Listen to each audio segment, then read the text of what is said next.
بعض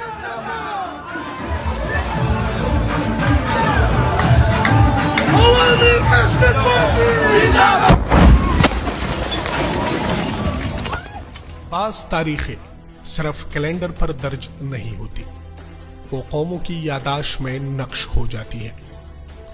10 جولائی بھی ایسی ہی ایک تاریخ ہے۔ جب بھی یہ دن آتا ہے تو پشاور کے یکتوت کی وہ شام، بارود کی بو، چیخے، خون میں لتھڑی انتخابی مہم اور ہارون بلور کا مسکراتا چہرہ ایک ساتھ آنکھوں کے سامنے آ جاتا ہے، اور پھر وقت جیسے ایک اور زخم دے دیتا ہے۔ 10 جولائی 2025 اسی تاریخ نے ایک اور نام اپنے دامن میں سمیٹ لیا، مولانا خانزیب۔ یوں محسوس ہوتا ہے جیسے 10 جولائی ہر سال عوامی نیشنل پارٹی کے دروازے پر دستک دیتا ہے، مگر سلام نہیں، سوگ لے کر آتا ہے۔ پاکستان میں دہشت گردی نے ہر طبقے کو نقصان پہنچایا، لیکن اگر سیاسی جماعتوں کی بات کی جائے تو عوامی نیشنل پارٹی ان جماعتوں میں شامل ہے جس نے دہشت گردی کے خلاف اپنے موقف کی باری قیمت ادا کی۔ اس کے رہنما، منتخب نمائندے اور بے شمار کارکن اپنی جانوں سے گئے۔ یہ محض اعداد و شمار نہیں، ہر شہادت کی پیچھے ایک ماں تھی جس کا بیٹا واپس نہیں آیا، ایک بچہ تھا جس نے اپنے باپ کو آخری بار انتخابی جلسے کے لیے نکلتے دیکھا، ایک گھر تھا جس کے دروازے پر تعزیت کرنے والوں کا ہجوم تھا، مگر جس کا چراغ ہمیشہ کے لیے بجھ چکا تھا۔ سوال یہ نہیں کہ ہارون بلور کیوں شہید ہوئے، سوال یہ بھی نہیں کہ مولانا خانزیب کیوں مارے گئے، اصل سوال یہ ہے کہ امن کی بات کرنے والوں کی قبریں آخر کب تک بنتی رہے گی۔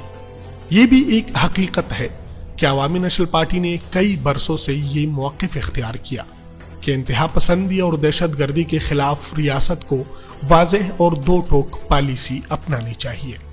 اس موقف نے اسے دہشت گردی کی کلی دھمکیوں اور حملوں کا سامنا بھی کرایا، مگر آج اتنی قربانیوں کے بعد بھی ایک سوال فضا میں معلق ہے، کیا ان شہادتوں سے ہم نے کوئی سبق سیکھا؟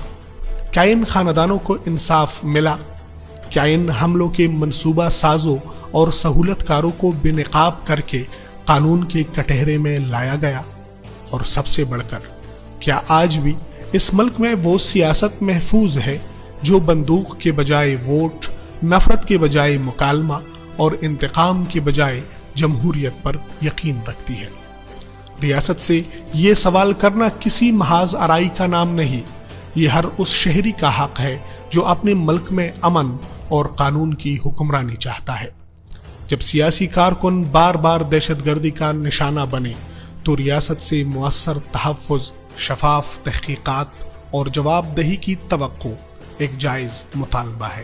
10 جولائی صرف عوامی نیشنل پارٹی کا غم نہیں، یہ اس پورے معاشرے کا امتحان ہے کہ کیا ہم ان لوگوں کی قربانیوں کو یاد رکھتے ہیں جنہوں نے اختلاف رائے کے باوجود جمہوری سیاست کا راستہ اختیار کیا، یا ہم ہر سال ایک نئی تعزیت کر کے آگے بڑھ جاتے ہیں۔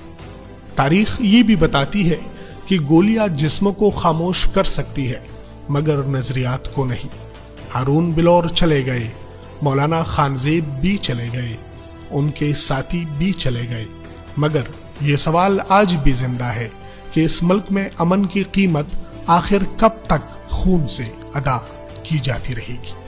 شاید اس سوال کا جواب تلاش کرنا ہی 10 جولائی کو یاد رکھنے کی سب سے بڑی وجہ ہے۔